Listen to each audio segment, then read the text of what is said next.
Good morning. The 10,107th meeting of the Security Council is called to order. The provisional agenda for this meeting is the situation in Libya. The agenda is adopted. In accordance with Rule 37 of the Council's Provisional Rules of Procedure, I invite the representative of Libya to participate in this meeting. It is so decided.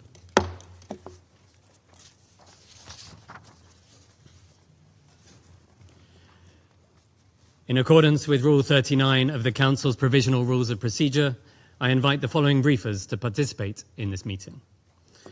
Ms. Hannah Sarwar Tete, Special Representative of the Secretary-General for Libya and Head of the United Nations Support Mission in Libya, and Mr. Ahmed Al-Bibas, Chairman of Mumkin Organization for Awareness and Media. It is so decided.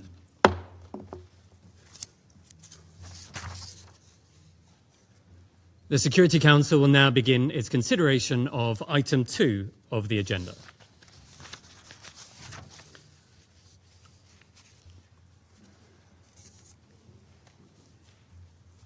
I now give the floor to Ms. Hannah Sarwar Tete. Thank you. Thank you very much, Mr. President. Excellencies, members of the Security Council, Ambassador El Sunni, Permanent Representative of Libya, may I wish those who are fasting Ramadan Mubarak. Since my last briefing to you on the political roadmap, including the launch of the structured dialogue, each thematic group, the economy, governance, security, and national reconciliation and human rights, has held 2 rounds of deliberations in Tripoli. Across the 4 tracks, the sense of urgency to resolve the political impasse and produce governance and economic reforms is palpable. The governance and security track focused on recommendations for creating the conditions for holding national elections. The economy track emphasized the need to address excessive spending while exploring options to increase state revenues through economic diversification and strengthen public financial management. The National Reconciliation and Human Rights track called for the judiciary to be insulated from political interference and polarization to safeguard its unity and independence. And the Women's Caucus has also proven to be an effective mechanism to enhance women's participation in the structured dialogue. UNSMIL has also facilitated meetings between the governance and economy tracks of the structured dialogue and the relevant Berlin process working groups in order for Libyans to convey firsthand their priorities and exchange views on international support needed to address critical reforms on strengthening governance. Mr. President, Excellencies, I welcome the completion of municipal elections in 3 Western municipalities on the 7th of February. Over the last 14 months, elections have been concluded in 119 municipalities, an important development for accountable local governments. Additionally, the election of a 2nd woman mayor in Libya's history was recently announced. Mr. President, Excellencies, regrettably, there has been no meaningful progress between the House of Representatives and the High Council of State in completing the first 2 steps of the roadmap, despite UNSMIL's efforts. I previously reported that the 2 institutions reached agreement on establishing a mechanism for the selection of the HNEC board by the 11th of December. The agreement was not implemented as stipulated, and subsequent unilateral actions were taken first by the House of Representatives and then by the High Council of State, both of which complicated the situation further and which now could threaten the unity of the High National Elections Commission. UNSMIL has also conveyed that it will continue to work with the existing members of the HNEC board until such time as there is agreement. Amending the electoral and legal framework also remains blocked. Mr. President, Excellencies, despite UNSMIL's sustained engagement with the 2 institutions, their inability to use their agreed mechanism and follow on unilateral actions has further eroded their credibility and confirms Libyan perceptions that the 2 bodies are unable or unwilling to work together to conclude the first 2 milestones of the roadmap. In light of this impasse and my commitment in my last briefing to advance an alternative approach, I have conducted preliminary talks with key the political actors on a two-step approach, forming a small group to resolve these two roadmap milestones critical for elections. Should this group fail to agree, a broader convening will be necessary to take forward the implementation of the roadmap. We have the opportunity to use the tools within the existing Libyan political agreements to break this protracted impasse, and we would appreciate the support of the Council to enable us to move forward. In my August briefing, I estimated that these milestones could be concluded in 2 months with the necessary political will. 6 months later, the facts speak for themselves, and we cannot wait indefinitely. Mr. President, Excellencies, the situation in Libya is deteriorating on many fronts. Libya's judicial system, which has historically remained largely unified despite prolonged political challenges, with the Supreme Court in Tripoli, including its constitutional chamber, serving as the highest constitutional judicial body, is now increasingly divided with serious implications for the country's unity. In 2023, the House of Representatives established a Supreme Constitutional Court in Benghazi, which became functional in December 2025, operating in parallel to the previously established Constitutional Chamber of the Supreme Court in Tripoli. There are now competing mandates, conflicting court rulings, and judicial incoherencies. On the 18th of January 2026, the Benghazi-based court issued rulings nullifying a 2014 judgment of the Tripoli-based Constitutional Chamber that had invalidated the House of Representatives' mandate. The same day, the Benghazi-based court also upheld Law No. 1 of 2020, which annulled legislation enacted after August 2014 by the General National Congress. At the time, the General National Congress did not recognize the results of the 2014 parliamentary elections, which created the House of Representatives and continued issuing legislation. This impasse was overcome through the negotiation of the Libyan political agreement. Afterwards, on the 28th of January, the Tripoli-based Constitutional Chamber, the earlier court, declared Law No. 1 unconstitutional, contradicting the prior decisions by the Benghazi court. On 15 February, the Benghazi-based court issued rulings annulling the Tripoli-based court's 28 January decision and declared unconstitutional an earlier House of Representatives decision to appoint the President of the Supreme Court in Tripoli. Mr. President, Your Excellencies, I know this is a bit of back and forth, but it just tells you that this is a process that essentially is dividing the Libyan judiciary. On 12 February 2026, the Presidential Council issued a decree transferring the official gazette to the Government of National Unity, Ministry of Justice, based on a November 2025 ruling of the Tripoli-based chamber.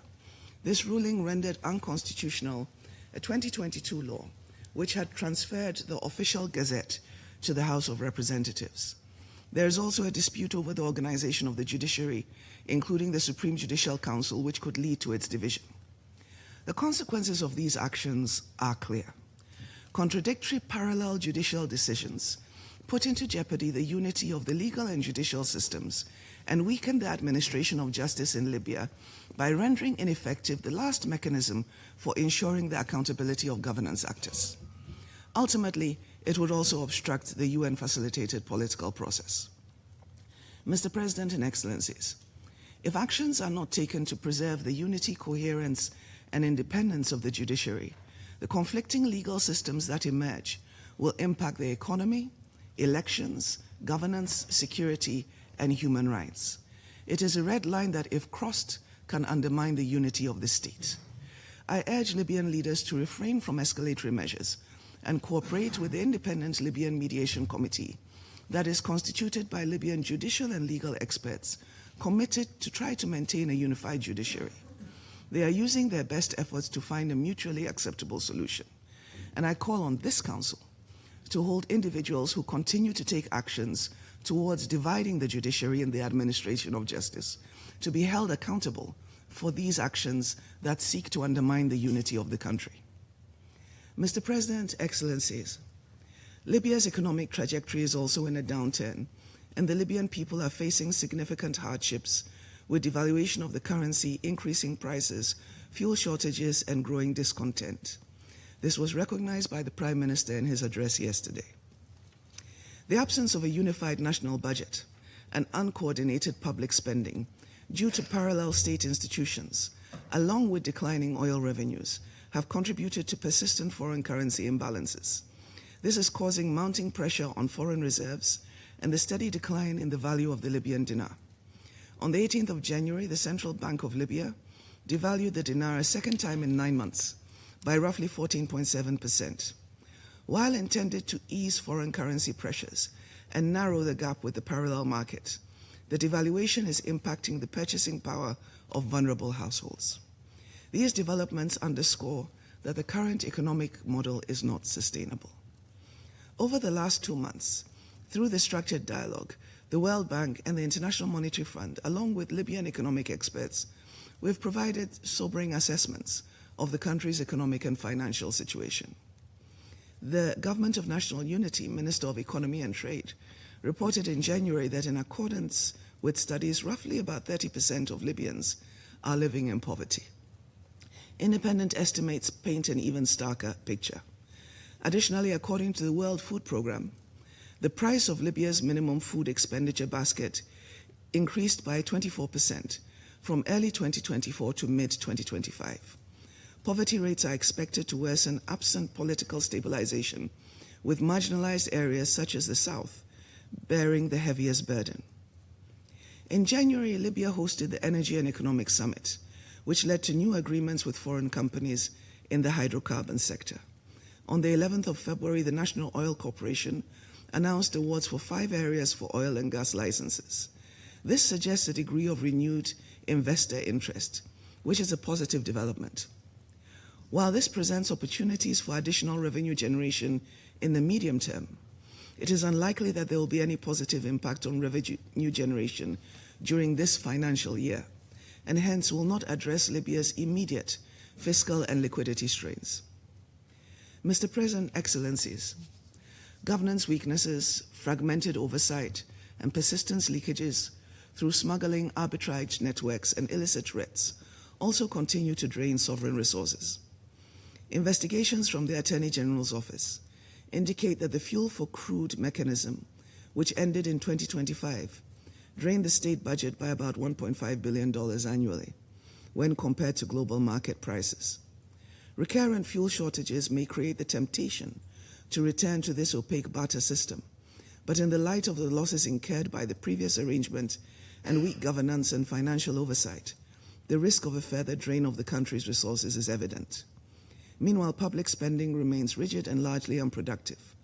Currently, nearly 80% of the total state expenditures is on public salaries and subsidies, leaving little for investment in recovery and sustainable development. The Unified Development Program that was signed last year should be implemented, and as a first step towards a unified budget to prevent further economic deterioration and the consequential impact on the public. Mr. President, Excellencies, transnational criminal networks have flourished in Libya, further undermining stability and security. They thrive amid fragmented security and law enforcement institutions, porous borders, weak financial oversight, and limited accountability. A report issued in January this year by UNODC showed that Libya has become a major transit hub for drug trafficking. This is closely linked to other transnational organized crimes, including the trafficking of weapons and people. These illicit economies generate substantial revenues, intersect with corruption and informal financial flows, and inevitably undermine state authority, distort the economy, and fuel instability. A joint report issued on the 17th of February by the High Commissioner for Human Rights and UNSMIL on human trafficking highlights human rights violations of migrants and asylum seekers, criminal transnational trafficking networks plaguing Libya.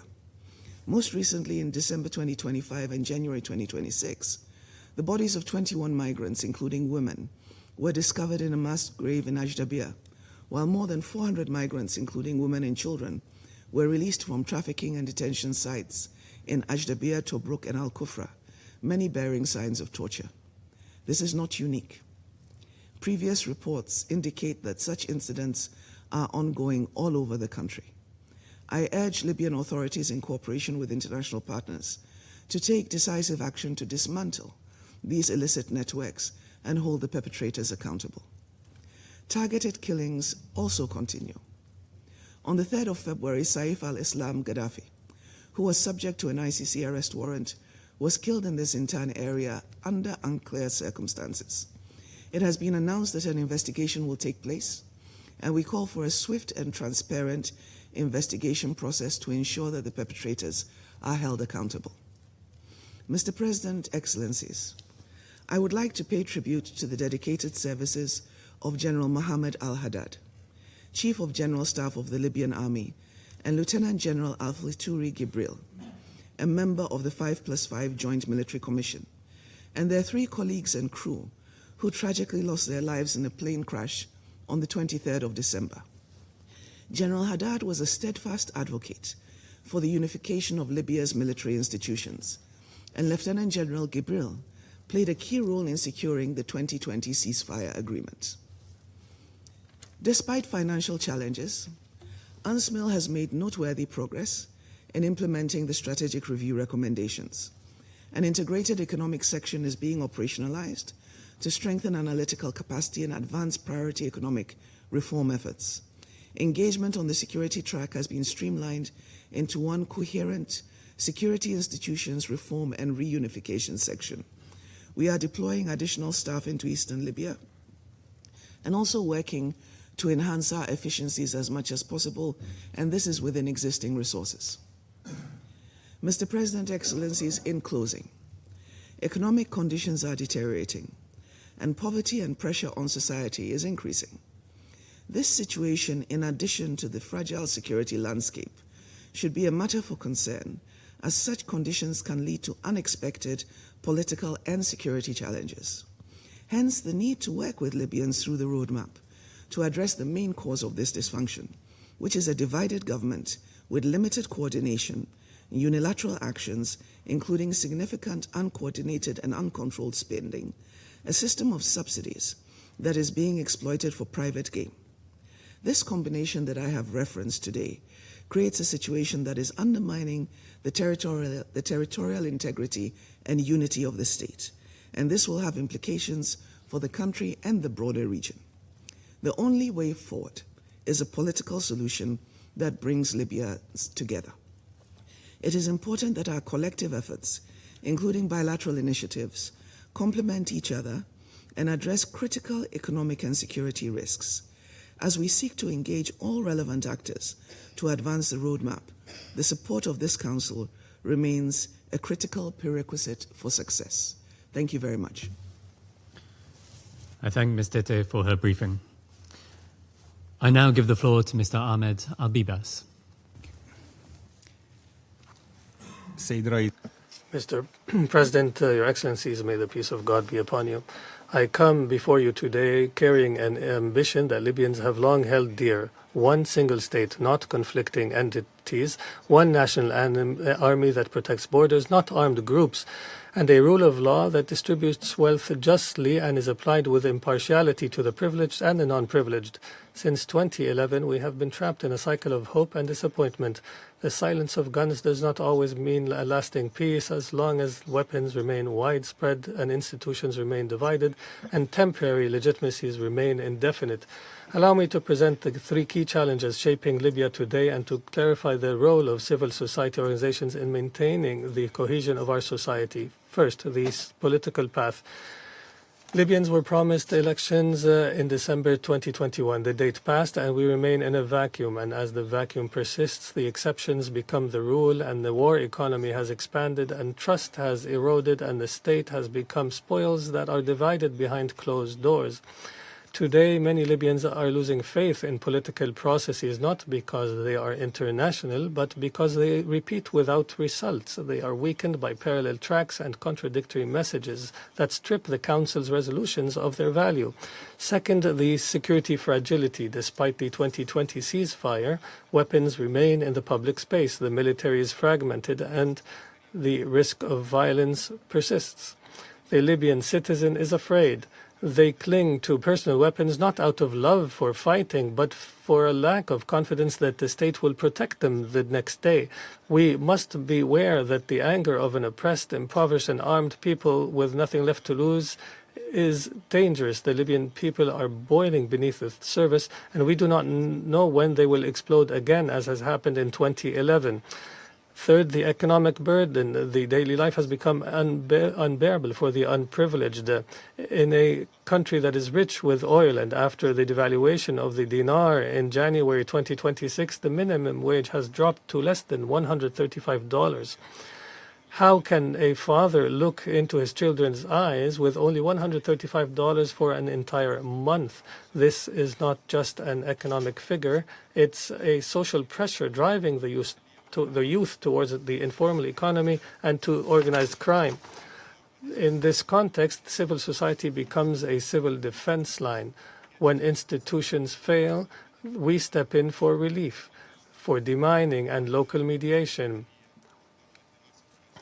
and to protect cohesion and the displaced persons, as has happened in the past.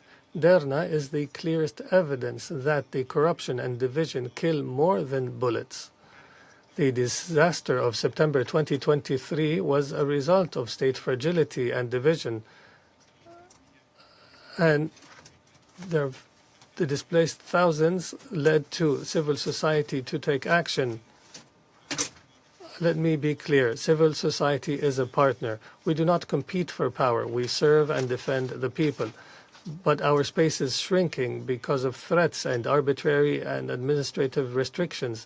Most recently, the Supreme Court refused to consider appeals regarding the law on associations leaving organizations without legal protection, which was based on the Constitution that guarantees our freedom. We remain without protection.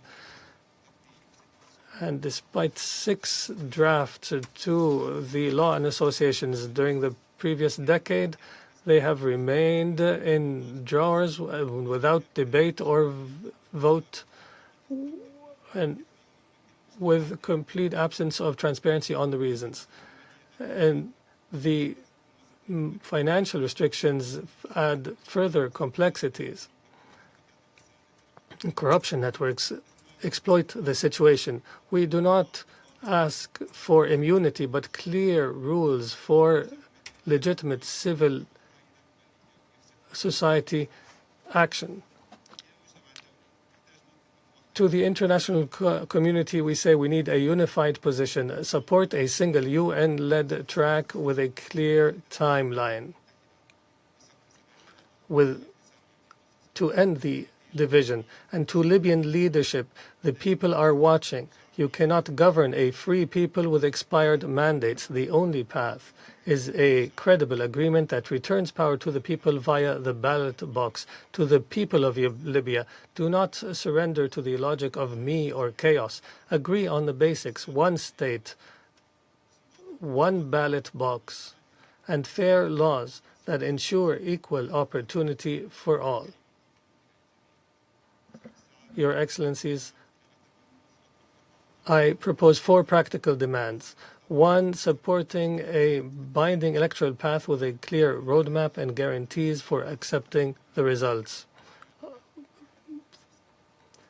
Second, activate serious sanctions against those who have been proven to obstruct elections and who violate the ceasefire and who loot public funds, in order to deter such perpetrators. Third, support the full implementation of the ceasefire agreement, including the unification of the military institutions. And fourth, protect civil society organizations and activists as a standing item in your resolutions. And condemn threats and demand a law that empowers rather than restricts. In closing, thank you for your attention. Libyans look forward to tangible results, sustained peace and security and unified institutions and the rule of law in a state that protects all citizens without discrimination. Help us to move from managing the crisis to building the state, and may the peace of God be upon you. I thank Mr. Al-Bibas for his briefing. I now give the floor to those council members who wish to make statements. I give the floor to the representative of the United States. Thank you, Mr. President.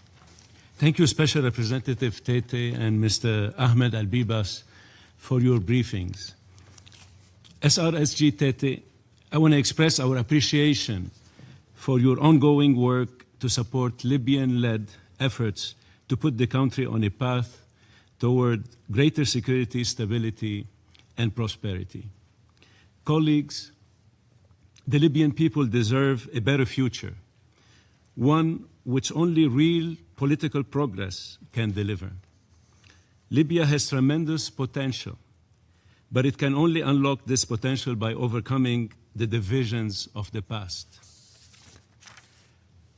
All member states in this room today will benefit from a Libya that is stable, unified, and fully at peace. A Libya that can focus on creating prosperity for its people and forging mutually beneficial economic ties with international partners. Real progress will require vision and compromise by Libyan leaders to put the good of the country first. I am confident, based on the concrete achievements that we have seen in Libya over the past year, that Libya can move in the right direction. With the support of SRSG Tete, UNSMIL, and member states, Libyan leaders can achieve a brighter future for their country. Under this administration, the United States will be at the forefront of diplomatic efforts to bring unity and lasting peace to Libya, in support of Libyan leaders and UNSMIL's roadmap. We are bringing senior officials together from Eastern and Western Libya to forge concrete steps toward military and economic integration. Our message to Libyan leaders is clear. It is time to overcome the divisions of the past, and the United States will be there to support you when you take meaningful steps toward unity. The results so far give reason for cautious hope. Libyan leaders are making meaningful progress to integrate security institutions. In April, U.S. Africa Command, AFRICOM, will conduct a spoke of Flintlock 26, its annual flagship special operations exercise in Sirte, Libya.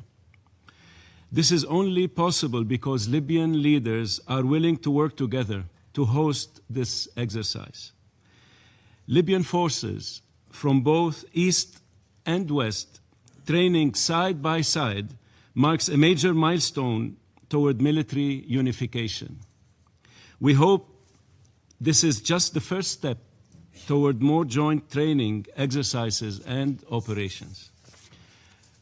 On the economic front, we supported Libyan leaders in their efforts to conclude the Unified Development Program Agreement back in November. The program empowers the National Oil Corporation and the Central Bank of Libya, the pillars of the Libyan economy, as drivers of economic growth.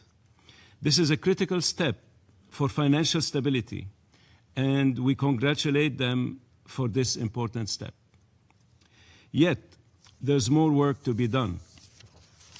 We encourage Libyan leaders to fully implement this agreement and take the next step to adopting an annual budget that will represent a major milestone in economic reconciliation. Pragmatic compromises, coordination, and cooperation on economic and security sector integration will open the door for meaningful cooperation on the political front and help create the conditions for Libyans to achieve real, unified governance and eventual elections. Our goal, one we know that all those here today share, is to create the conditions for a democratically elected government able to lead Libya. The United States will be there to support Libyan leaders in this endeavor. Colleagues, the bottom line is that unification is the key to Libya's stability and prosperity. A Libya with integrated security institutions, a stable economic system, and a single governing structure is a strong Libya, a successful Libya, and a prosperous Libya. And the more progress Libya can make on this path, the better a partner it will be to the rest of us, enabling more cooperation on shared security and commercial priorities. A stable and secure Libya will not only serve its own people, it will strengthen security across North Africa and the Mediterranean, reduce space for illicit trafficking and irregular migration, and create new opportunities for legitimate economic partnership. The United States looks forward to continuing to work with Libya, the United Nations, and other partners on this crucial effort. Thank you. I thank the representative of the United States for the statement. I now give the floor to the representative of the Russian Federation. Господин председатель. Thank you, Mr. President. We're grateful to the Special Representative and Secretary General for Libya and Head of the United Nations Support Mission in Libya, Hanna Tete, for her briefing, as well as Ahmed Abibous. We welcome the participation in today's meeting of the Permanent Representative of Libya to the United Nations, Tahir Sunni. This country, for nearly 15 years, has been in a state of deep division. For now, its leaders have not managed to reach consensus vis-à-vis ways to surmount the comprehensive crisis. The long-term consequences of political non-resolution continue to loom large. The financial economic situation is deteriorating. There is a lack of cash. Inflation is growing. The Libyan dinar is losing value. Delays in payments to civil servants are now commonplace. Against this backdrop, the plight of ordinary Libyans continues to worsen, which in turn is leading to growing social tensions and the risk of popular unrest. Protests are rippling out in a host of cities in the west of the country, and this is a stark manifestation of the above. The security situation is far from ideal. Specifically around Tripoli, this part of the country remains a powder keg of potential for conflict. The reason for this is the activity of a large number of armed groups who are accountable to nobody and who are carrying out their own agendas. The armed clashes are also being concentrated in southern regions of the country. An unfortunate manifestation of the erosion of security and the violence spilling over into the political arena was the murder on 3 February in Zintan under unclear circumstances of an eminent politician and public figure, Seyful Islam Gaddafi, the son of the former leader of the country. We firmly condemn this brutal and inhumane act. We extend our condolences to the family and the loved ones of the deceased. We cherish the hope that the competent structures will promptly conduct a thorough investigation into what transpired and that perpetrators will be held to account. Mr. President, we welcome the African Union-led efforts to achieve national reconciliation in Libya. We take note of the approval by the head of the Presidential Council of that country, Mohamed Menfi, the approval of what was signed previously by almost all Libyan stakeholders. I refer to the Charter of Peace and National Reconciliation. We hope that this document will also contribute to promptly overcoming this protracted crisis. It is indeed through political unity in Libya. Therein lies the key to the long-anticipated normalization of all spheres of life in this country. We note the coordinating role of the United Nations in Libyan resolution. We extend support to the Special Representative Hanna Tete and her efforts, which are geared towards surmounting the domestic stagnation and removing obstacles towards the conduct in Libya of nationwide elections. At the same time, we wish to emphasize the following. Plans to revive the Libyan political process, regardless of how ambitious they may be, need to be implemented gradually in a phased manner.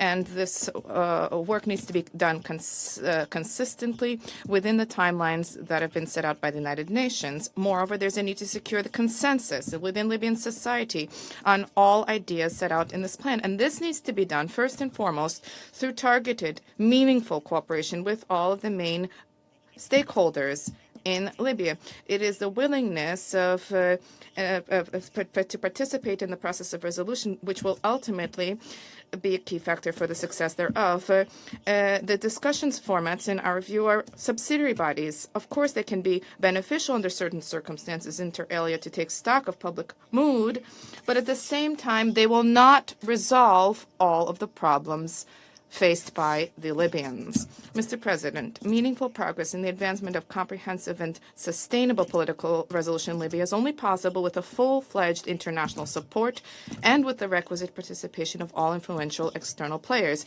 Therefore, we support the ongoing work of the Berlin process on Libya in its initial configuration.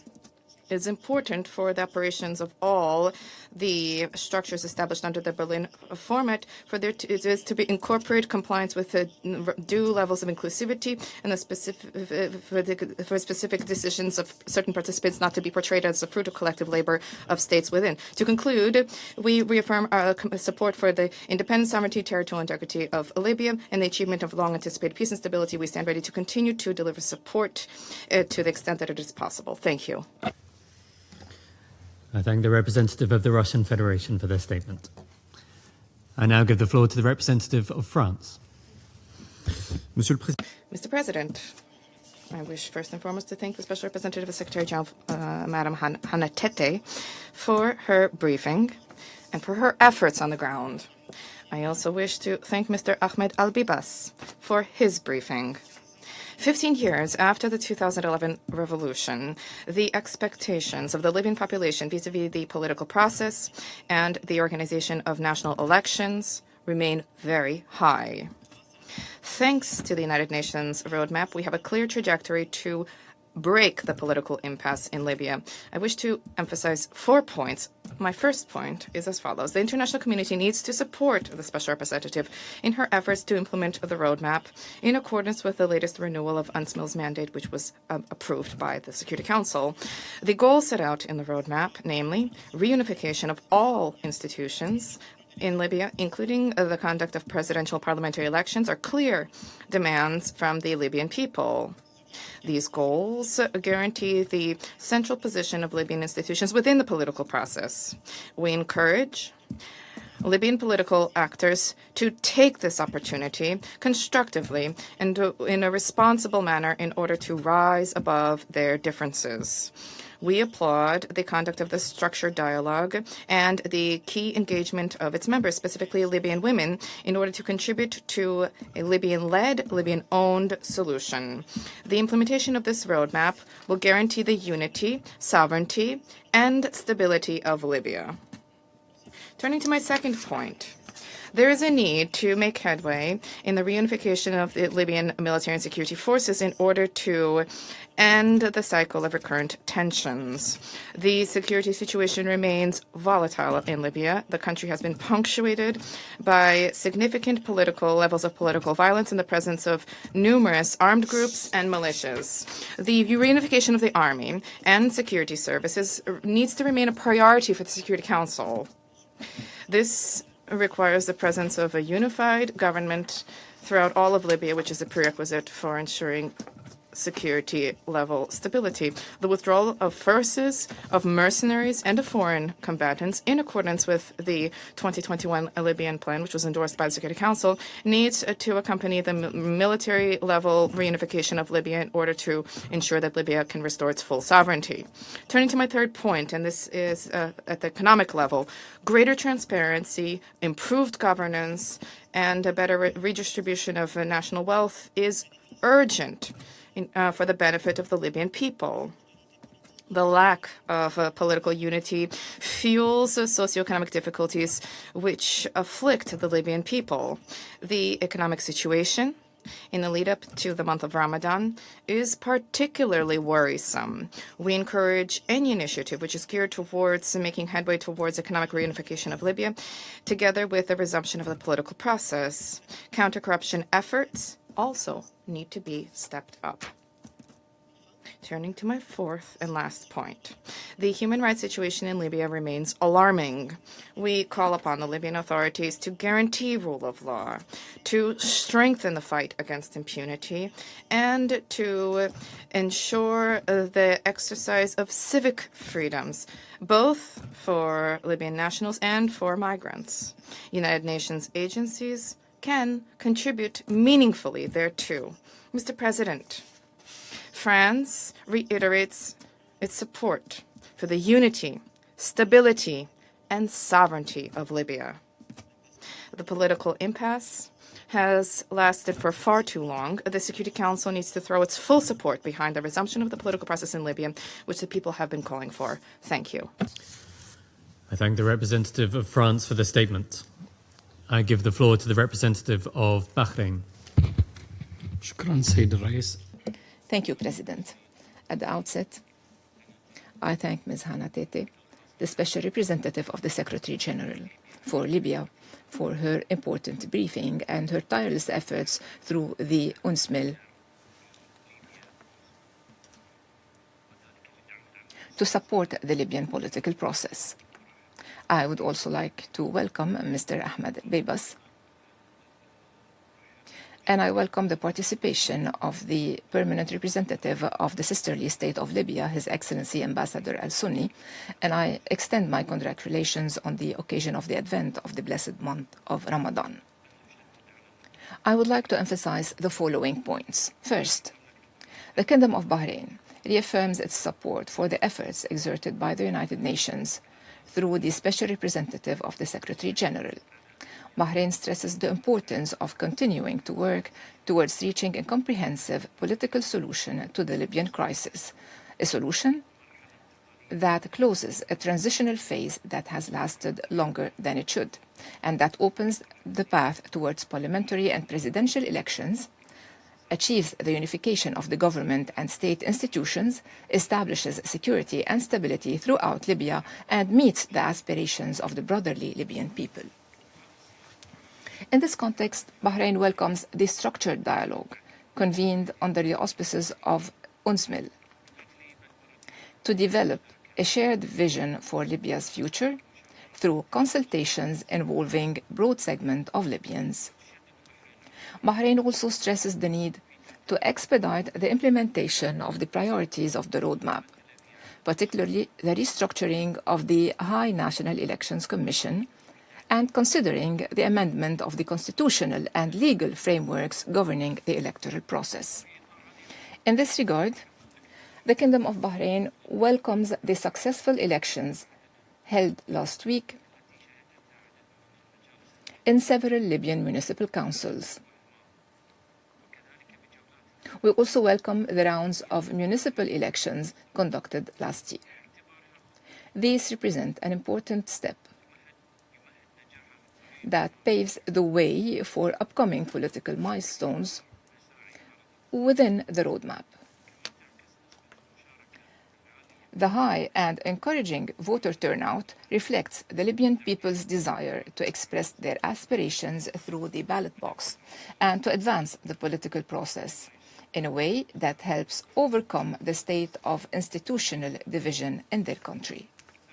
Second, given the ongoing security complexities in Libya, the Kingdom of Bahrain values the commitment of the Libyan parties to implement the ceasefire agreement concluded more than 5 years ago. We commend the efforts of the Joint Military Committee, 5+5, in supervising its implementation and monitoring the situation on the ground. We also extend our condolences for the death of the commander and his officers.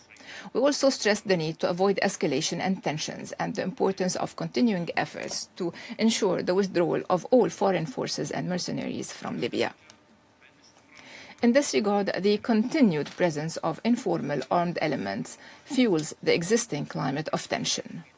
Bahrain underscores the importance of upholding state authority, respecting the rule of law, and putting an end to manifestations of armed violence, including acts of targeting and assassinations, which constitute serious violations under national and international laws and pose a direct threat to peace and security. Third, we welcome the efforts of the Security Council Committee established pursuant to Resolution 1970 of 2011 to issue implementation guidance for member states concerning paragraph 14 of Resolution 2769 of 2025. This resolution permits the reinvestment of frozen Libyan assets into low-risk deposits in order to protect them from erosion. We look forward to completing this step in a manner that serves Libya's interests and ensures the protection and preservation of these assets for future generations. Thank you, President.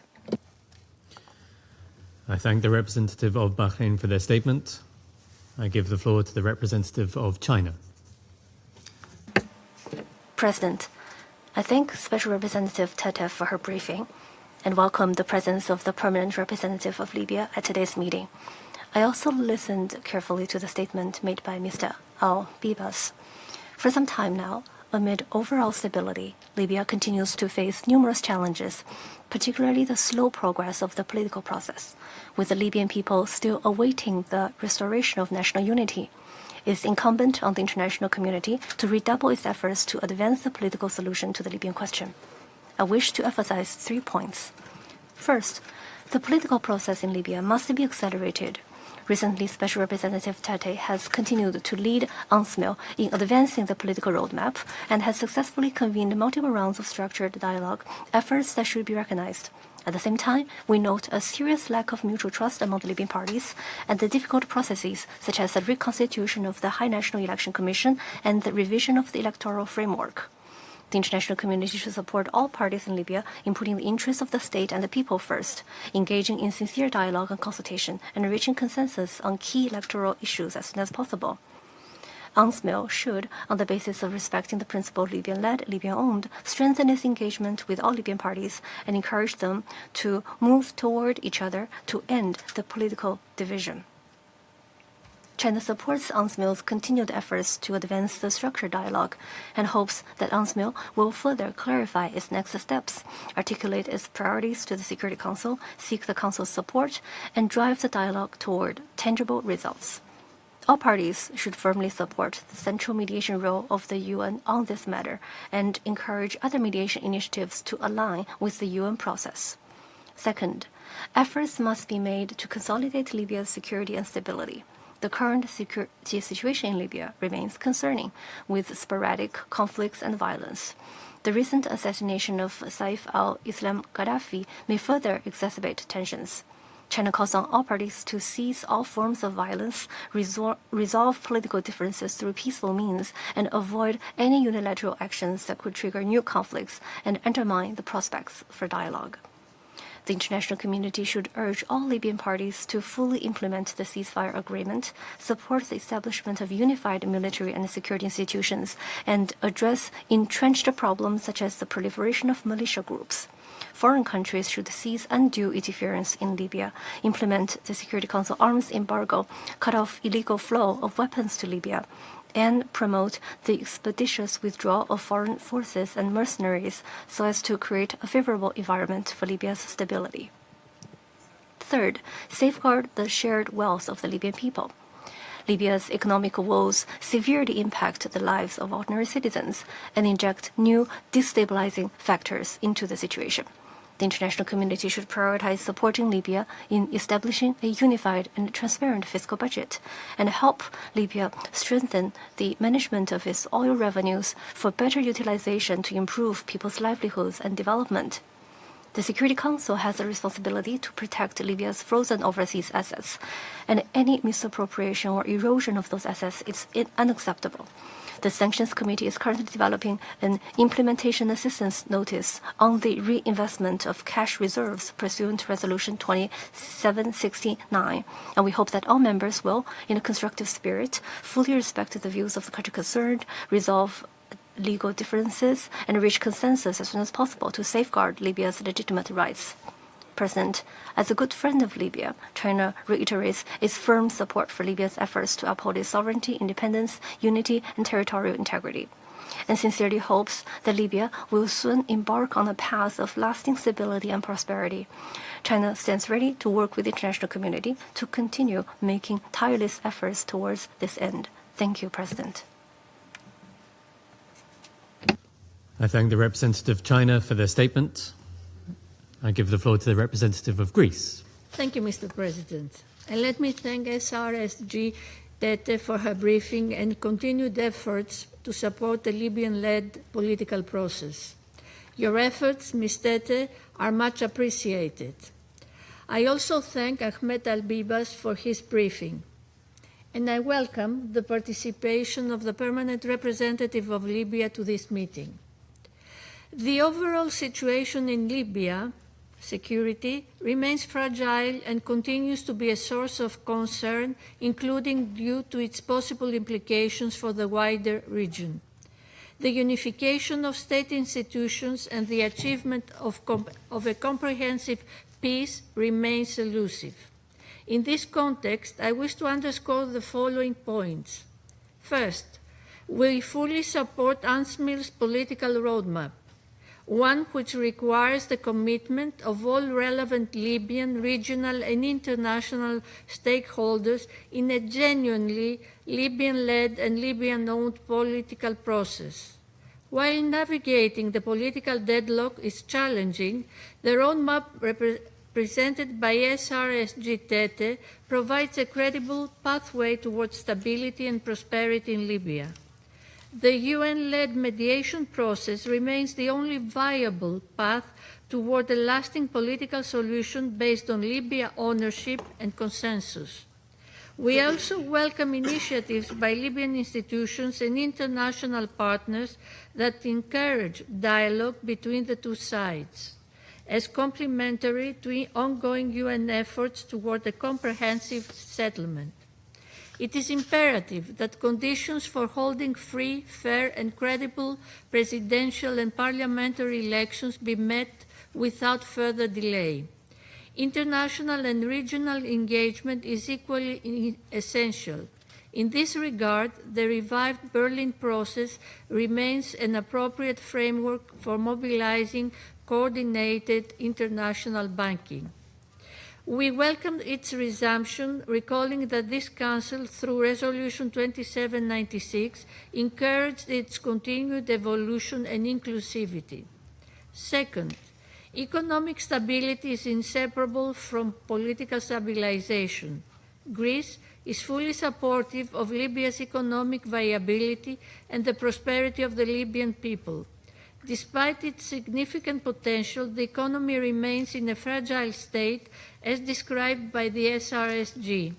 In this regard, Security Council Resolution 2769 of 2025, allowing under specific conditions the reinvestment of the Libyan Investment Authority's frozen assets, is an important step. We view this asset as a national resource that must be safeguarded and managed transparently for the sole benefit of the Libyan people and future generations. Responding to the legitimate Libyan inquiry, Greece requested the issuance of an implementation assistance notice to expedite and facilitate the implementation of this decision. We look forward to its speedy adoption by this Council. In a similar vein, Greece fully supports Libya's rightful and legitimate request for a comprehensive audit of the frozen assets of the LIA.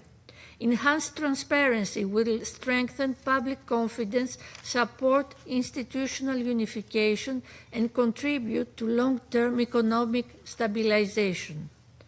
Which brings me to my third point. Sustainable economic recovery cannot be achieved without security. As conditions in Libya remain volatile, the efforts of the Presidential Council, with the critical support of SRSG Tete and UNSMIL, to maintain the ceasefire in Tripoli are welcome. The continued presence of foreign forces and mercenaries clearly undermines Libya's sovereignty and stability. We reiterate our call for their withdrawal. Similarly, the flow of arms and heavy weaponry fuels tensions and obstructs the unification of institutions. The UN arms embargo, therefore, remains essential. For this reason, Greece will pursue the renewal of Operation Irene's mandate for the maritime enforcement of the UN arms embargo alongside France as a co-pen holder. We welcome the constructive cooperation between the operation and Libyan authorities, as it is essential for the successful implementation of its mandate. Insecurity generates instability that is exported beyond Libya's borders in the form of migration and refugee flows. Such challenges can only be tackled at their source through a comprehensive approach, including security, development, and awareness raising. Greece is acutely aware that far too many desperate people have lost their lives at sea, driven by an elusive hope for a better future.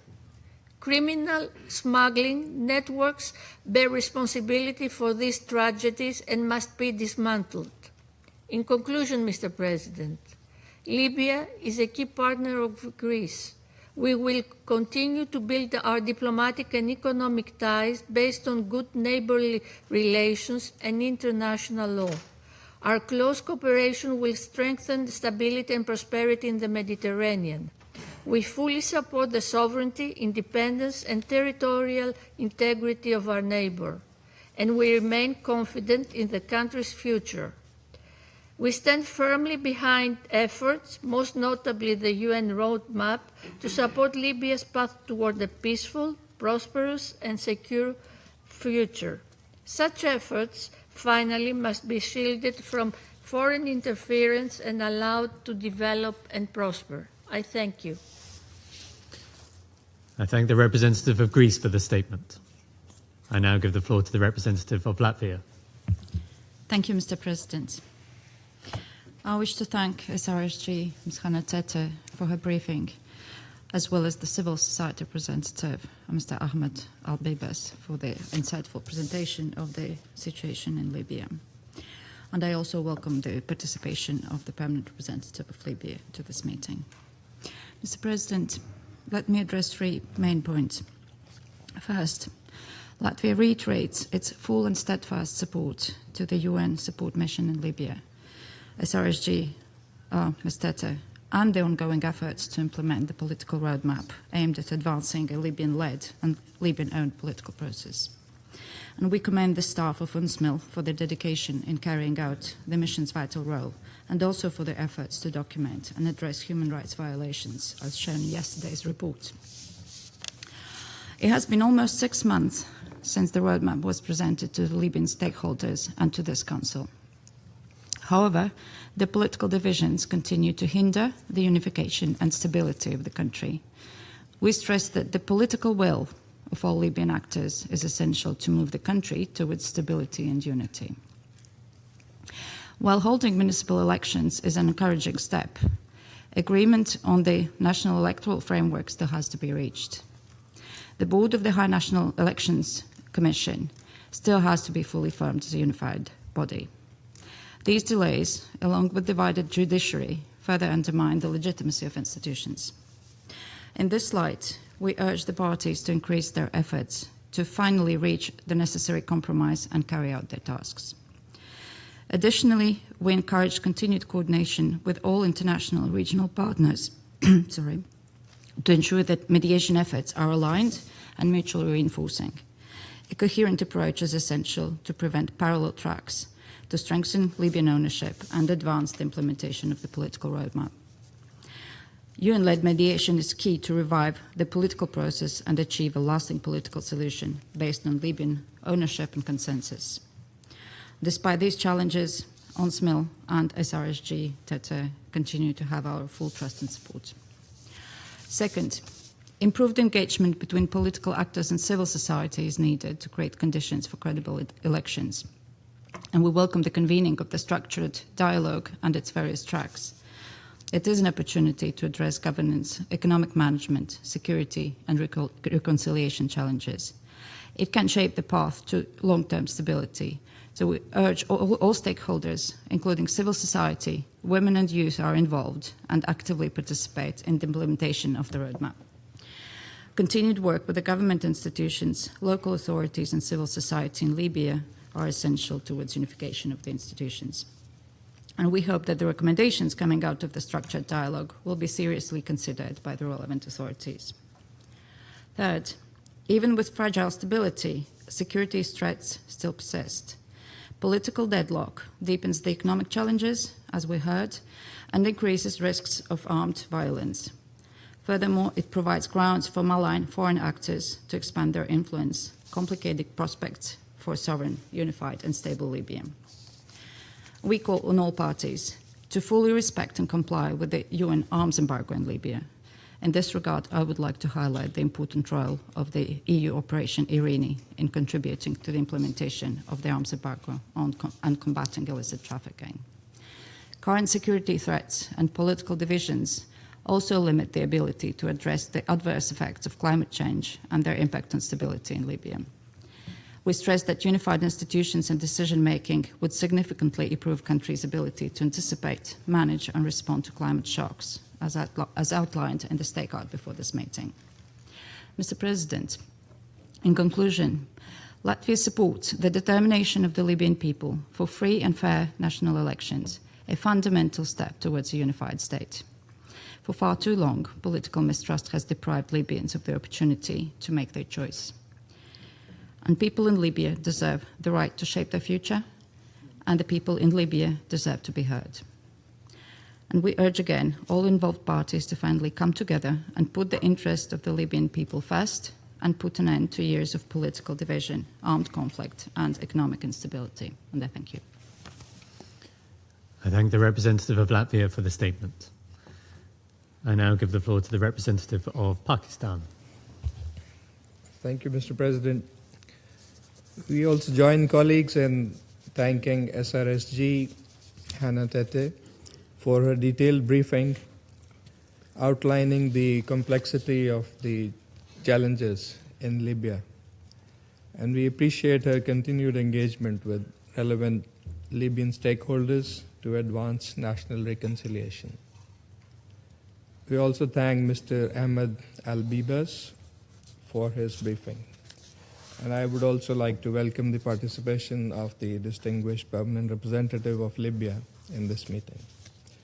President, Libya is a brotherly country to Pakistan, and we remain steadfast in our support for its sovereignty, independence, territorial integrity, and national unity. Allow me to highlight 5 points. First, Pakistan reiterates its firm support for a Libyan-led and Libyan-owned political process, as it remains the only viable pathway to achieving lasting peace and prosperity in the country. As we also heard again from SRSG Tete this morning.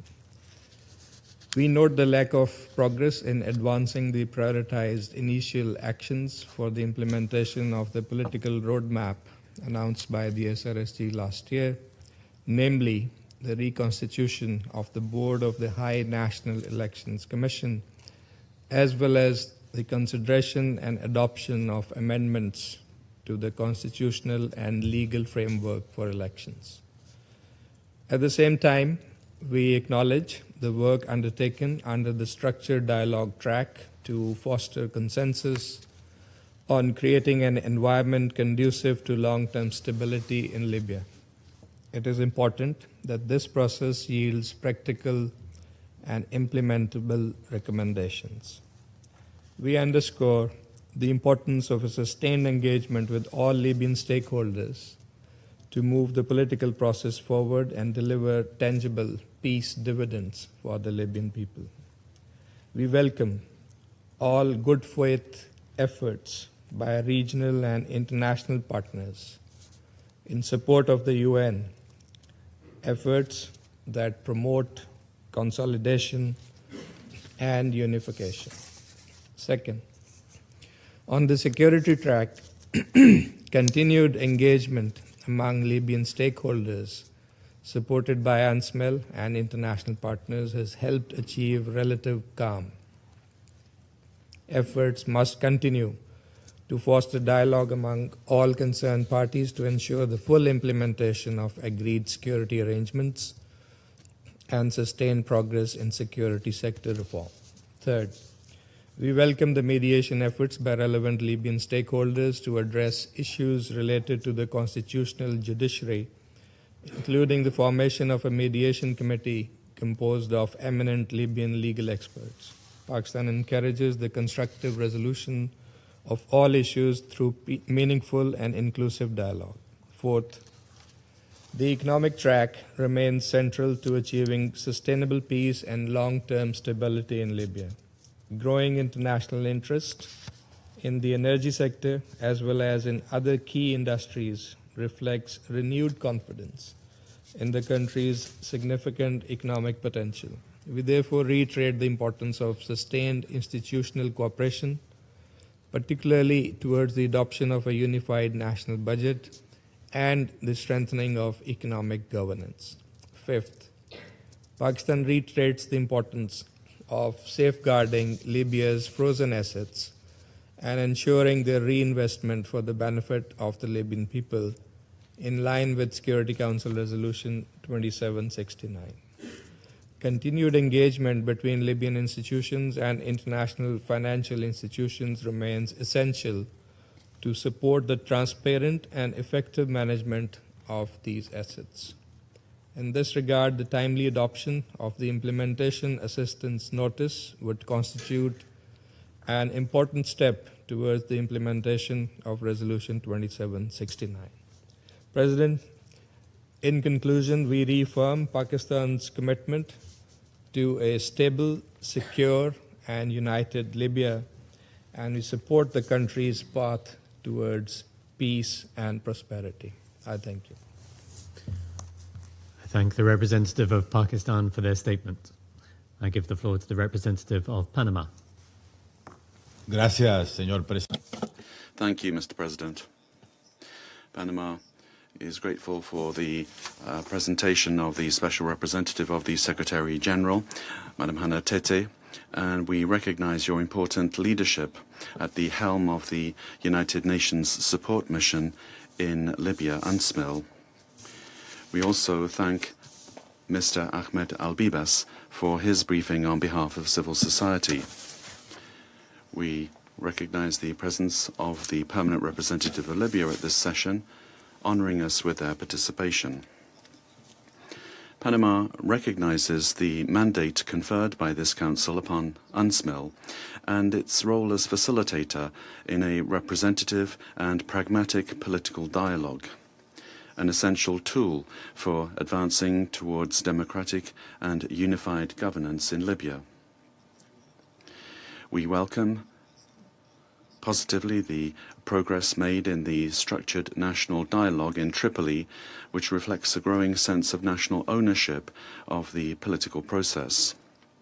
We hope that this forum will continue to generate concrete and implementable recommendations, laying the groundwork for the holding of credible, inclusive, and transparent national elections. And we welcome the success of the electoral rounds that have been held in various municipalities in order, transparency, and with ample citizen participation. These are all signs of the popular will to ensure the electoral process. While we value these areas of progress, we regret the persistence of the political impasse and the lack of progress in other key aspects of the roadmap, such as the necessary adjustments to the electoral framework and the unification of institutions. On the occasion of the 15th anniversary of Muammar Gaddafi's departure from power, it is regrettable that challenges and pending actions persist. These require greater sustained political will on the part of all Libyan actors, including inclusive participation by civil society and coherent and coordinated international support.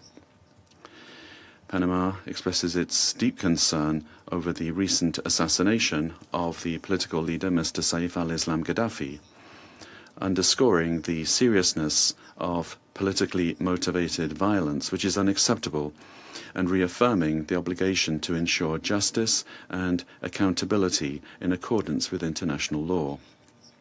With regard to accountability, we welcome Libya's acceptance of the voluntary jurisdiction of the International Criminal Court until 2027, and emphasize the importance of sustained cooperation with the court. Advancing accountability, putting an end to impunity, and promoting victim-centered justice are indispensable elements to ensure justice for human rights violations, to prevent future abuses, and pave the way toward sustainable peace. Furthermore, we are particularly concerned about the human rights situation of migrants and asylum seekers in Libyan territory. The recent report by the High Commissioner for Human Rights and UNSMIL highlights serious risks of violence, torture, sexual exploitation, and forced labor, especially for women and girls. It is essential that the authorities ensure independent investigations into serious violations of international law, human rights law, and international humanitarian law. Mr. President, Panama considers it essential to strengthen the Security Council's support for the United Nations facilitated roadmap and to ensure that the mission has the necessary resources to effectively fulfill its mandate, particularly in a context of financial constraints. We also reiterate our concern regarding the administration of Libyan sovereign funds, which the custody of these funds must be transparent and subject to timely and adequate accountability for the benefit of the Libyan people, given the direct impact this may have on the country's deteriorating economic situation and financial stability. Panama urges all Libyan actors to engage in good faith with the political process, actively participate in the roadmap, and cease any unilateral actions that could fracture the process to the point of no return. It is essential to rebuild trust in institutions and with the citizenry, to prioritize the national interest and fulfill the commitments undertaken in order to consolidate stability, national reconciliation, and the unity of the country. Panama reiterates its support for an inclusive and results-oriented political process, convinced that only through political commitment, effective electoral participation, and the consolidation of legitimate and functional institutions will it be possible to achieve lasting peace and the well-being of the Libyan people. Thank you very much. I thank the representative of Panama for the statement. I now give the floor to the representative of Liberia.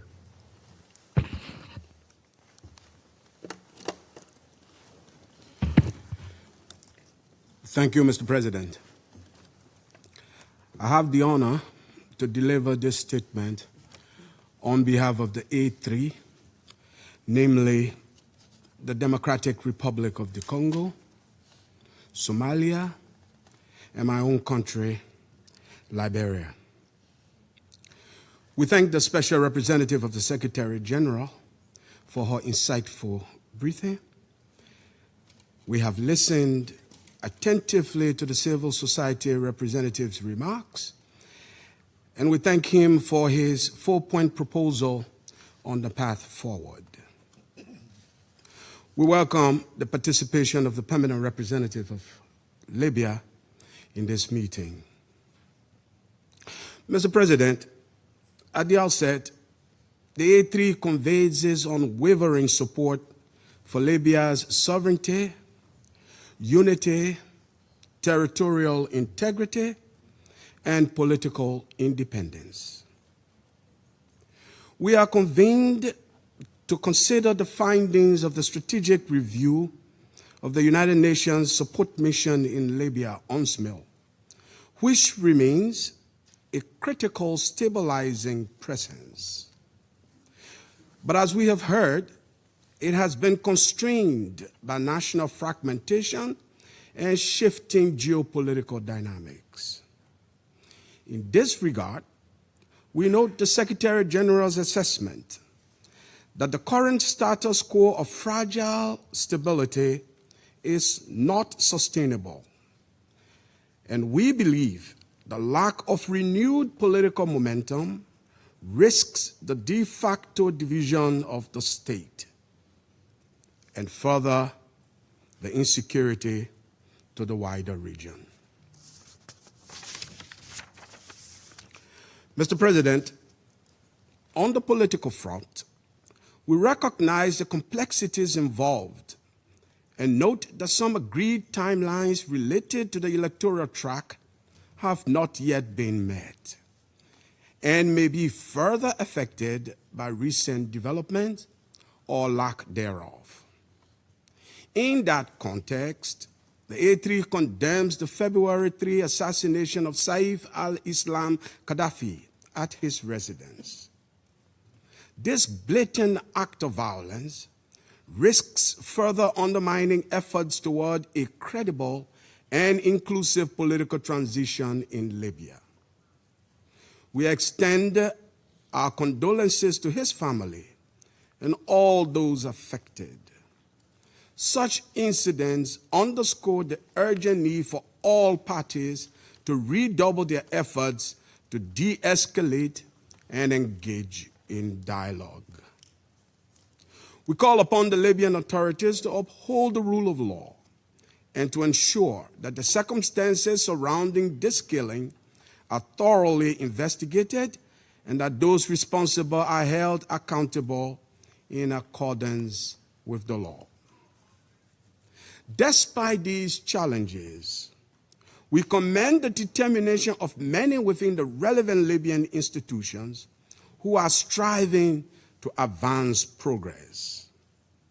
We are further encouraged by the recent peaceful conduct of local elections in 119 municipalities, including the election of a second woman mayor, as has just been reported.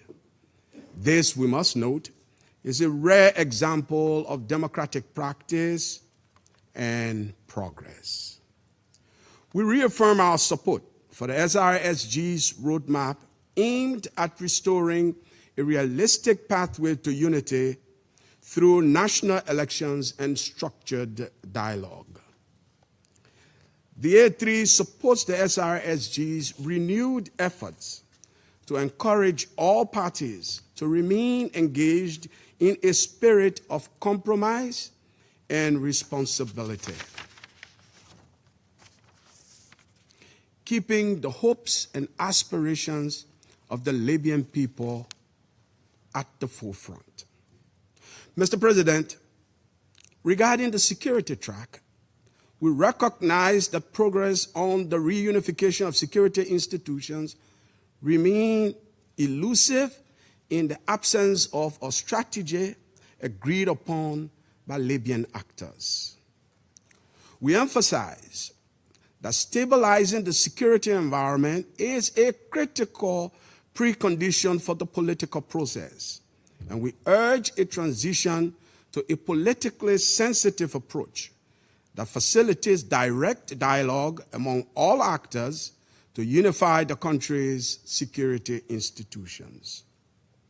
We reiterate our demand for the immediate withdrawal of all foreign forces, foreign fighters, and mercenaries from Libya. We also support the recommendation that UNSMIL rebalances its geographic presence, particularly by expanding its presence in Benghazi and the Fezzan region to ensure the mission is representative of all Libyans. On the economic front, the A3 emphasizes that the integrity and independence of Libya's core economic institutions, specifically the Central Bank, the National Oil Corporation, and the Audit Bureau, must be preserved. We note the challenges facing macroeconomic stability, which has been given to us here in painful details by the special representative, and it has included significant foreign exchange deficit.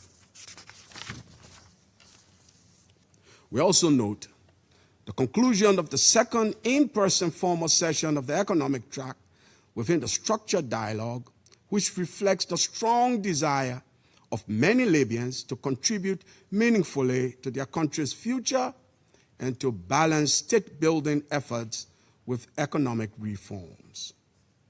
Furthermore, the A3 expresses, once again, its concern over the ongoing erosion of Libya's frozen assets due to mismanagement by certain financial institutions. We demand full accountability and reparation in this regard.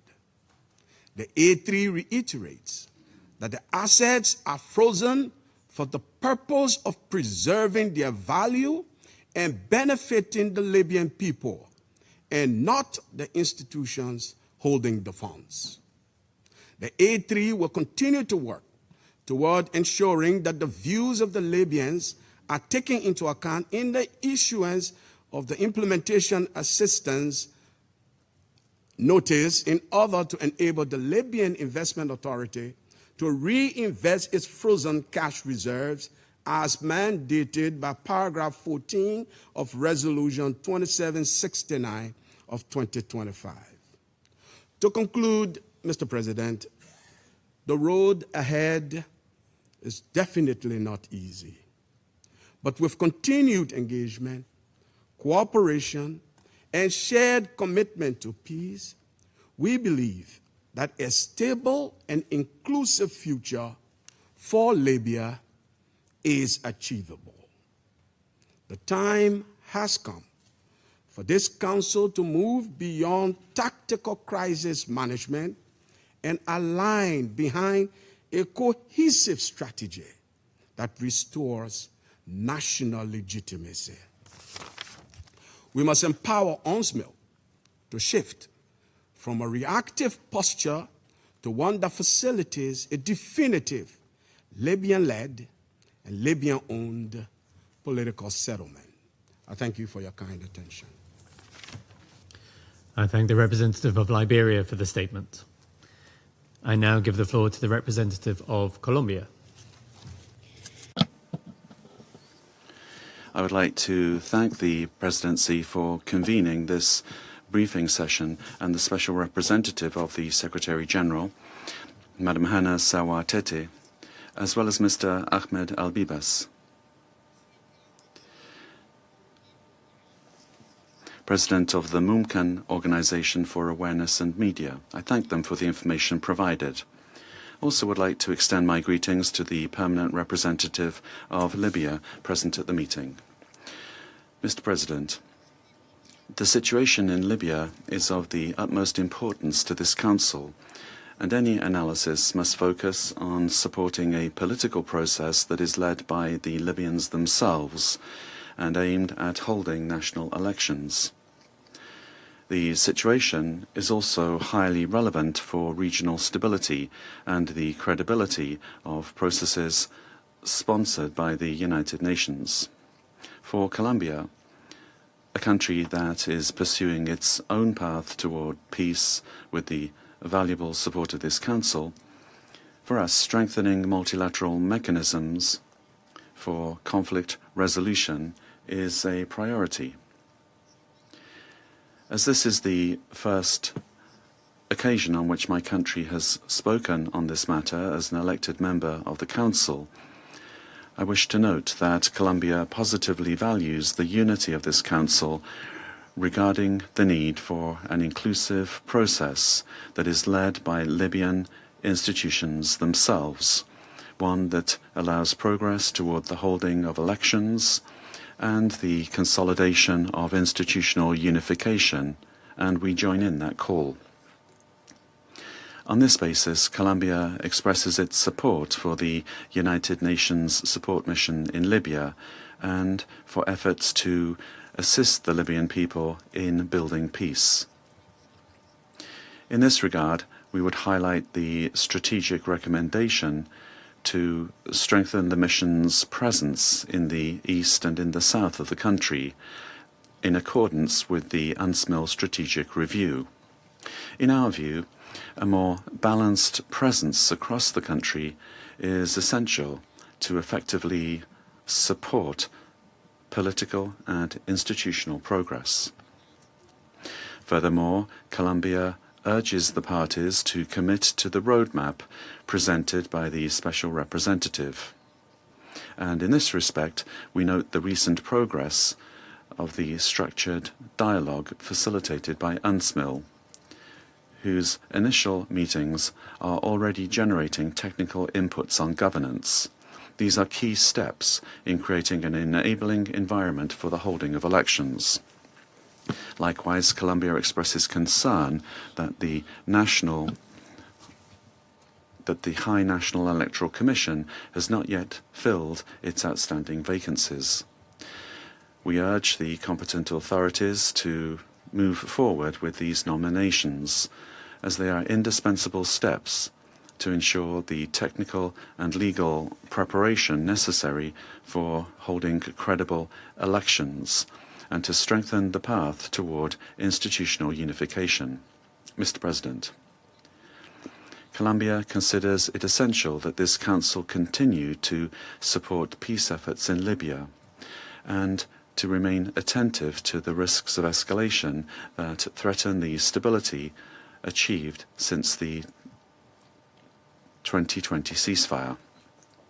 In conclusion, Colombia expresses its decisive support for a broad and inclusive dialogue process in Libya, one which is fully led by Libyans themselves, as well as its strong backing for the unity and territorial integrity of the country. Thank you very much. I thank the representative of Colombia for the statement. I now give the floor to the representative of Denmark. Thank you, Mr. President. And I thank SRSG Tete and Mr. Albibas for their briefings and welcome the permanent representative of Libya to the Council. Mr. President, this week marks 15 years since the uprising against the former regime. Many things have changed since then.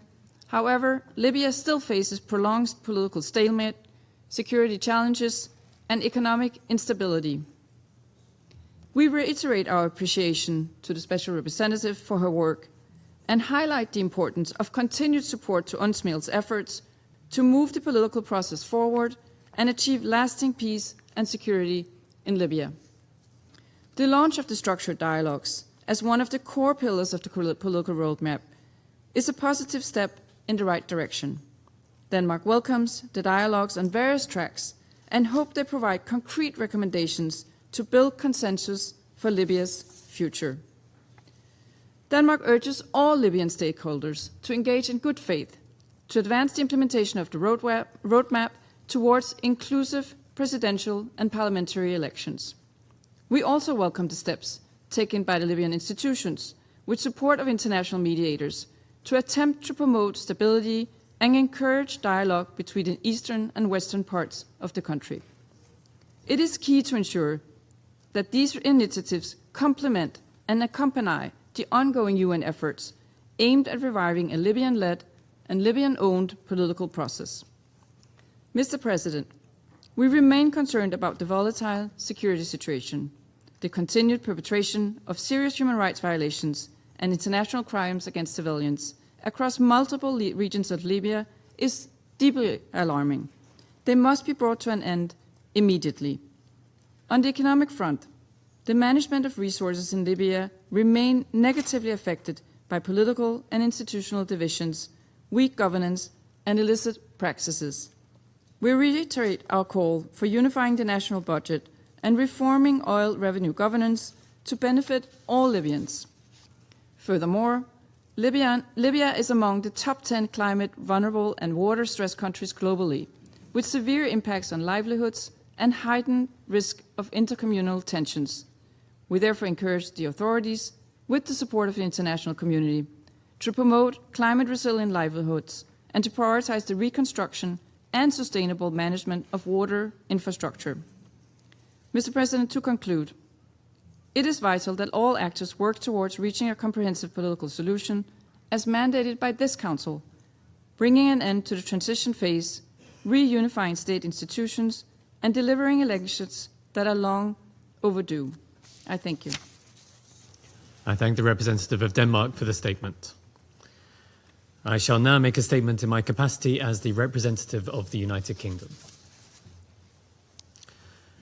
Thank you to SRSG Tete and to Mr. Albibas for their insightful briefings, and we welcome the presence of the Permanent Representative of Libya. Today, I will focus on three core elements for lasting peace in Libya: meaningful engagement in the political process, the inclusion of civil society, and the importance of political security. First, the United Kingdom reiterates its strong support for the United Nations Support Mission in Libya and the Special Representative of the Secretary-General in advancing an inclusive political process. We urge all Libyan actors to participate seriously, constructively, and without delay in the UN-facilitated process. We welcome the structured dialogue to give voice to a wide cross-section of Libyan society. However, we regret that certain Libyan stakeholders have not substantively engaged in the dialogue. The continued failure of key Libyan stakeholders to engage meaningfully in the political process only heightens the risk of instability. As we have heard today, including from Mr. Albibas, Libyans continue to experience the costs of inaction. Falling living standards, increased exposure to climate risks, and an economy struggling without a unified budget. Second, we commend the efforts of Libya's civil society in standing up for the country's future. Restoring civic space and ensuring the meaningful inclusion and political participation of women, youth, minorities, and persons with disabilities are critical to the success of Libya's political transition and its future resilience. Civil society must be able to carry out its work safely within a fair and predictable legal framework and free from threats or arbitrary measures. Third, in light of the recent killing of Saif al-Islam al-Gaddafi, we underline that political violence has no place in Libya's future. Such violence only deepens Libya's challenges. We welcome the focus Libyan actors have placed on reconciliation in the aftermath and maintaining calm at a sensitive moment. To conclude, the status quo is not sustainable. The Libyan people have waited far too long for unified governance that reflects their aspirations for stability, security, and prosperity. We urge all Libyan actors to put citizens' interest first, to engage fully with the reforms outlined in the SRSG's roadmap, and to recommit to a credible political process capable of delivering the lasting peace that Libyans deserve. Thank you. I resume my function as President of the Council. I give the floor to the representative of Libya. Thank you, Mr. President. At the outset, allow me to seize this opportunity to welcome the newly elected members at the Security Council, Bahrain, Liberia, the Democratic Republic of Congo, Latvia, and Colombia. I wish them all success. I would also like to thank Ms. Hannah Teta for her briefing, and we have taken note of the briefing. And we also thank Mr. Ahmed Albibas for his briefing as a representative of the civil society and of a wide section of Libyans and the suffering they endure. Ladies and gentlemen, today, 15 years have passed since the revolution of the 17th of February. It also marks 15 years since this council has placed Libya in Chapter 7 and imposed sanctions under the claim of protecting civilians when Libyans were calling for freedom, change, and a life with dignity. However, today we remain in a vicious cycle where external interferences have increased and proxy wars and international envoys have multiplied and initiatives.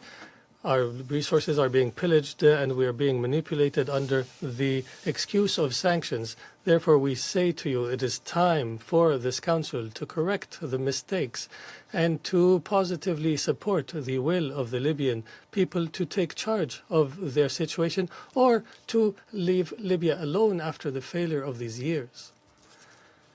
After we have listened to Ms. Tete's briefing and what she announced on the structured dialogue, we reiterate once again that we must move urgently from extended negotiations to a phase of clear results that are binding and that lead to practical, tangible results and within a time frame determined in advance. And we also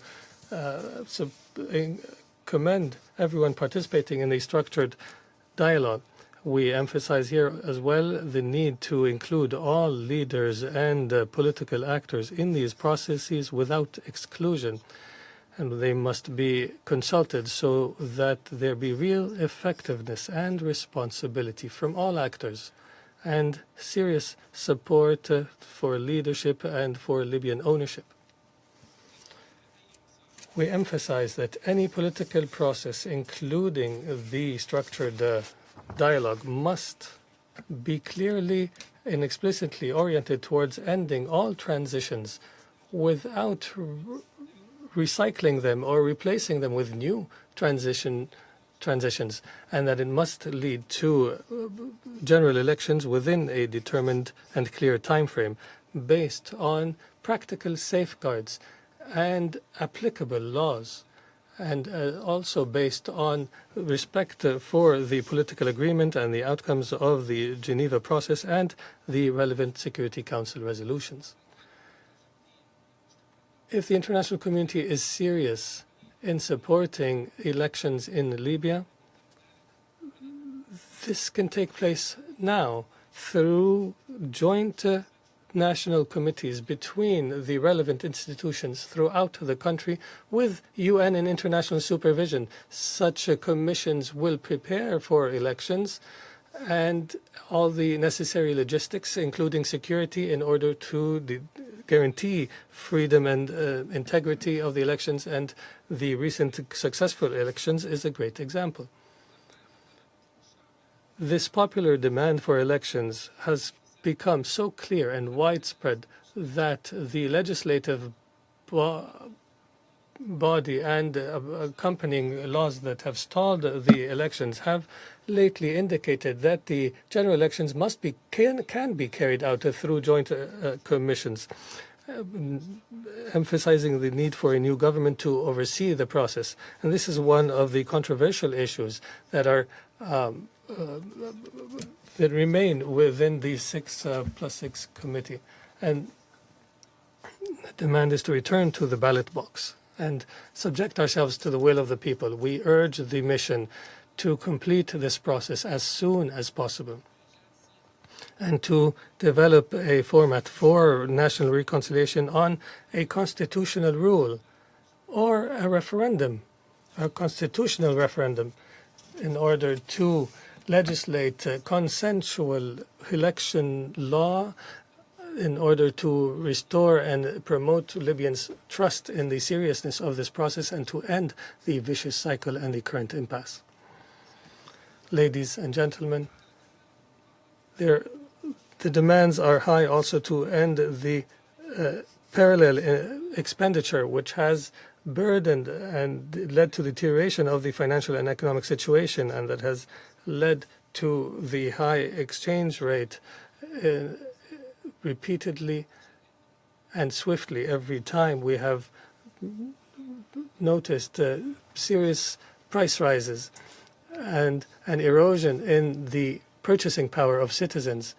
This is despite the efforts by the central bank and the Ministry of Economy to address the imbalances and to control the market. However, the continued expenditure outside the official frameworks continues the burden.